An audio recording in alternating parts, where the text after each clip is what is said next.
a wee bit about you've kind of given us a hint there about all the different projects that are, let's say, ongoing right now or have happened in recent times, because you literally do travel the world. With the various stuff. So it gives a sense of what's going on for you right now. Sure. I mean, it's from that moment, and there was a lot of tumultuous times between then and today. But from the moment that I started to think of myself, my life as a novel and myself as a protagonist in this grand adventure, we started all types of things. One is Misfit, our creative agency, which has done extraordinarily well. I mean, it started with me and Melissa's backpacker, like gypsy, vagabond fucking backpackers, basically bartering web design for old bagels and stale coffee.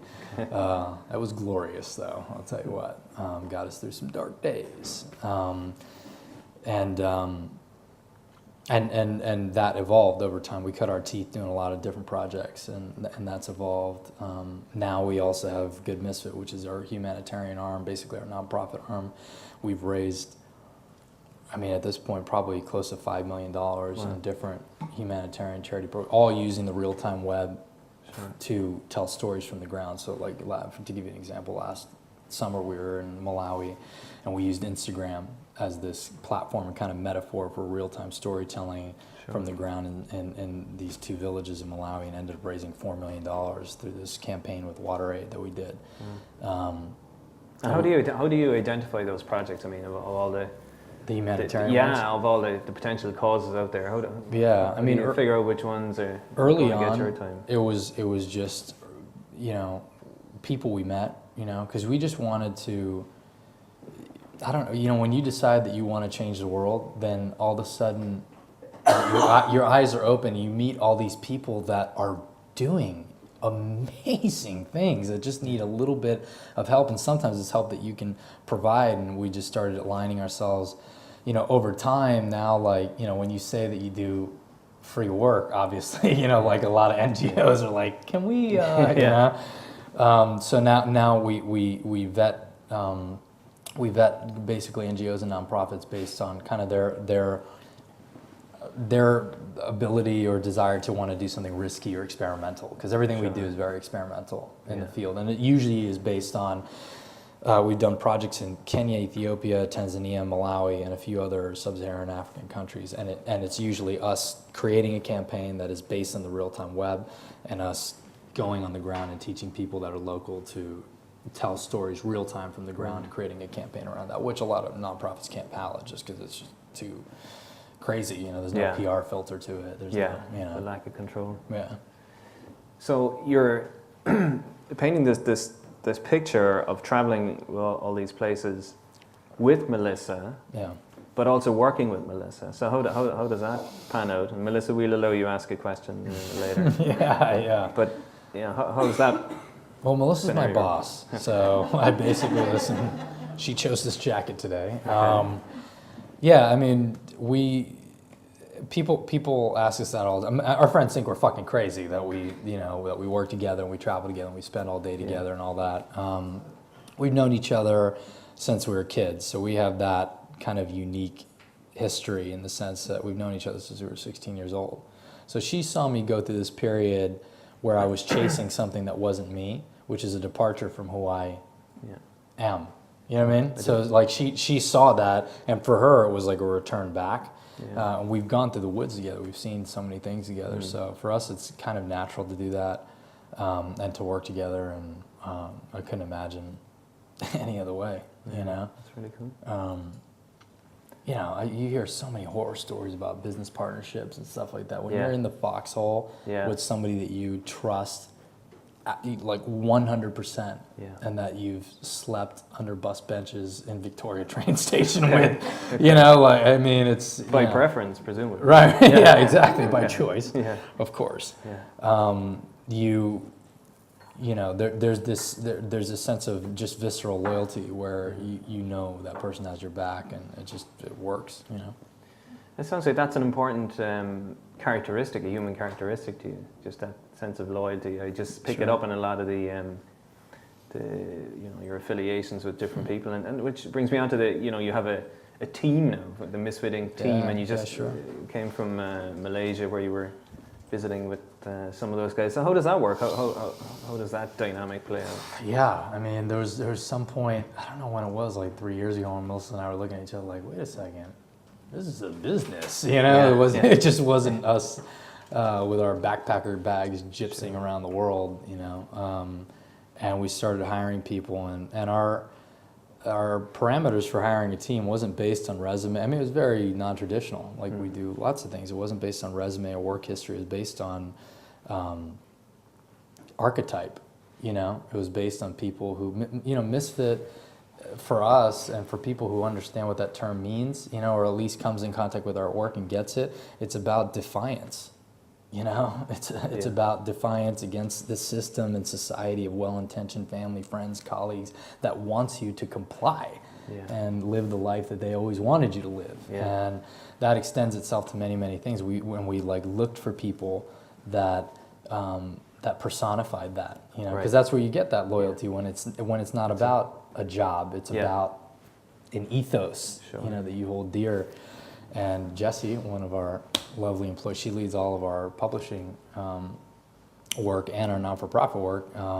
We hired her like 2 years ago, and we just met her in England, and there was no job opening. You know, it was just like, we needed Jessie. Yeah, absolutely. You know, I think everyone needs a Jessie. yeah, everybody does need a Jessie, but you cannot get her because she's mine. But yeah, then that's how we've gone along. You know, and it's worked for us thus far. You know, and we're 5 years in, and we're doing very well, and we're you know, shockingly well for, you know, for a couple of gypsies from New York like us. So the obvious question, if you're talking about 5 years in, if you fast forward the same time interval, what do you think will be different in 5 years? I think that, well, I think the thing that'll be different is we have this like this forward-leaning posture, and we always try to do things that have the propensity to be able to fail, you know? So I don't think we'll ever stop creating. For instance, like this last year we launched a conference, and it went very well, and and it was highly rated and everything. What people don't know is that all of us, the moment that we launched the post that we were gonna do this conference in Fargo, North Dakota, I was like, oh my God, this is a huge mistake. I mean, we're not big enough to be able to launch conferences, and you know, we're not at that level. Sure. But there's something precious to doing things that could fail. Yeah. You know, that's where you learn about yourself as an individual, you know, and as individuals as a team. And so I think we'll continue to do that, and God knows where that'll lead. I have no idea. I mean, maybe maybe like a cookie shop, maybe like, you know, Misfit Coffee, you know, Misfit Microbrew. Hey, listen, it's all possible. Yeah. That conference, and I'd encourage anyone who's watching this or who's here to look it up online. It's amazing that you say that. Yeah, thanks for tweeting out that video. It was certain of a leap of faith. Because not only was it a success, as measured by the feedback of the attendees, but you've gone and set one up again next year. Yeah. I mean, it was. Off to a big start. Yeah, it was mortifying when we launched it. We didn't know if people would go. We wanted to do it our way, so we ended up as opposed to producing I mean, in the United States, you produce a conference, you try to be safe. You produce in New York, you produce in LA. We're from New York. It makes sense for us to do it there. But we didn't want to do, that's just not misfit, you know, that's not our thing. So we wanted to select kind of a misfit town, a town that was highly, you know, like just misrepresented and that people didn't get. So I don't know, has anyone seen the movie Fargo? Mm-hmm. Yeah, so that's how everybody knows that fucking town. You know what I mean? And those people resent it. I would imagine they do. Yeah, they absolutely resent it. And it's a very, very, I mean, on our nomadic adventures, we had trained through this, hopping through this town 3 years ago. And we were so shocked at like this little town in the Midwest, the level of like creation and artistic sensibility, and so many makers in the town. And we said to ourselves, you know, if we ever did an event, we wanted to bring it back here. So that's what we did. But doing that, there's an inherent risk, particularly in the United States. It's expensive to travel there. People, what the fuck's Fargo? What's in Fargo? I'm not going to go to Fargo. It's cold, right? It's I mean, it's most of the year it's freezing. The It could have been movie. rainy as shit, but we Yeah. you know got out of it, thank God. But you know, it was a risky move. But we did the event kind of our way, and it, you know, it ended up paying off. You know, it ended up paying off. Now we sold out the next event, you know, with 12 months in advance, which is Fantastic, huge. well done. Yeah, thank you. One of the things that was amusing in the last few days in the build-up to your appearance here at the White Horse was that 3 different local newspapers presented you in different ways from pretty much the same press release. One described you as Here? a writer, yeah. Okay. One described you as an entrepreneur, and one described you as a designer. Wow, really? Yeah. So, Wow. how would you describe yourself? As a gypsy. Okay. Yeah, that's kind of my main description for myself. You know, I'm certainly all 3. You know, Yeah. but those are things that I taught myself. You know, I think, you know, I'm a designer now. I taught myself how to design. 98% of what we put out there, I design myself. You know, I am a writer and I am an entrepreneur. I think one thing is people take those terms, and one thing that I always like to make very clear is that there's literally nothing that I do that I'm qualified to do. You know, like zero. Okay. You know, I'm just a Wall Street asshole, and those guys, like, there's no skill that could translate, not one. You know, because that's all about making deals and climbing a ladder. Yeah. You know, so once I left that world, I had no transferable skill, and you know, so anything that I've done, it's just, you know, you just begin to act like this character that you want to be. Sure. So a lot of those skills have manifested themselves into your new book. Yeah. So tell us about the story. Obviously, you know, the original collection of essays you kind of, you know, released online, as we do. Sure. And what was going through your mind in terms of bringing that into the, let's say, mainstream publishing world? Yeah. I mean, first, like, I started writing, for the book itself, those essays started in a journal that I wrote many of them as soon as I left that life. And what I was really doing, for a lot of them, I was just writing letters to a younger version of myself, you know? Trying to think, like, what advice would I give this kid, you know, back when he's in college, or back when he's in this career path that he didn't want. So that they're kind of letters to me. Over time, I started to release them online very slowly, you know, first in a private newsletter, because I was like terrified that, I don't know, like, you know. What's this? You know, a lot of times, you know, some people have insane amounts of courage, so they'll just publish online, no problem, you know, but I didn't. I started a private newsletter, and that kind of ticked up. You know, my mom subscribed, which was fantastic. Melissa subscribed, and I was very happy about that. My mom unsubscribed, which is very sad. And I don't think she's resubscribed since. And then, you know, that kind of, but it was a very private thing. There was just a wall on it, was just a landing page, and that kind of grew. And then I ended up launching a blog called Pursuit of Everything, where I released a collection of these essays in a mini format as a free PDF online. Again, that was like, I remember the day I launched. It was a little over a year ago today, on my 30th birthday, and it was the most terrifying thing I'd ever done, because it was so exposing. You know? Yeah. I mean, when you're like, everything I believe is in these. I'm writing to me. Yeah. And I hit that button, and I immediately regretted it as soon as I hit the publish button. I immediately regretted it, and then, you know, the world works as it works, and people started getting passed around and got downloaded hundreds of thousands of times, and you know, and then it led me to a place where I thought, well, maybe I could turn this into a book. You know, and that's when we brought it to Kickstarter in February, and I had a traditional book deal. About 18 months before that, a big book publisher called Pearson in the United States had approached me to write a book, and I just recognized a little bit down that deal that I was basically writing the book that they wanted me to write. You know, and it had slowly turned from, like, my book to this really marketable book for, Sure. Yeah. you know, people that I didn't care about, and certainly not my community, not my tribe.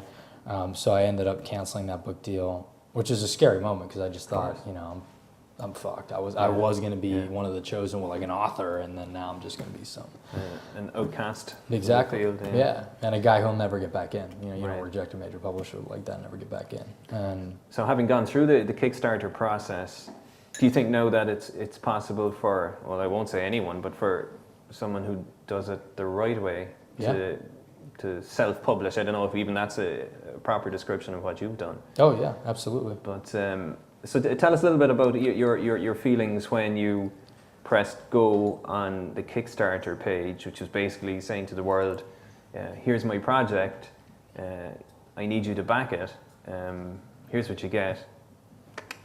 Yeah, I So was how did you feel? 100% sure that I would have like 3 backers Really? by the end of 30 days, and that there would be a permanent obelisk to my failure up online. You know, Yeah. I mean, Kickstarter doesn't take that shit down. They don't take the Really? pages Okay. down that like of the losers. Yeah. Actually, the night before, funny story. It was the night before, and we were kind of doing all our planning. We were very like methodical with what we were going to do with our launch strategy, and I got real kind of like nervous about the whole thing, so I started doing a little research, and I found this story that Mashable published about the 10 worst Kickstarter failures. Okay.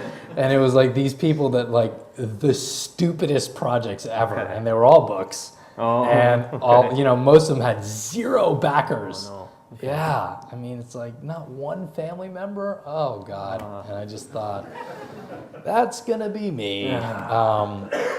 And we were asking for $10,000, which is not a small sum of money. You know, I was basically $10,000 was the advance that I was offered from the publisher. Okay. So that was my barometer. Fair enough. And it's not when you dice it up over the cost of a book, that is not an insignificant sum. Sure. But I mean, it was nuts, man. It was absolutely nuts. Within 4 hours, it was funded, and then it ended up getting 4 times fun. You know, we got up to like $40,000. So why do you think that was? Why was it so successful? I think, you know, I mean, on the one hand is you never know. You know, I don't know. And then on the second hand, I look at our community and I say, you know, I don't write to sell something. Sure. You know, for me, everything that I publish online is about that person that was in my position. It doesn't matter age. You know, age is irrelevant. It's about the person that was in my position and saying, you always have a choice. You know, you always have a choice. Yeah. And the urgency of this ever-present knowledge that we should live with, that this is our one and only life. We don't get a redo. Yeah. You know, there's no fucking mulligan. This is it. Yeah. And when you live your life like that, it's not about career or all. It's about every day, and making sure that that day fucking mattered to you. And that's what I write about. You know, and we have projects, and we, you know, have our design apparel company, all this thing, but I don't give a shit about any of that. And I don't give a fuck if anybody comes to my conference or anybody reads my book. All I care about is making sure that I can tell those stories to people who might read that and say, yeah, you know what? Fuck, this is my life, not his. And I'm going to start living it like it, you know? And that, I think, is why people rallied, you know? And people filled the stadium, because they did. I mean, people filled the stadium on the day that I needed them. And I think that's why. Well done.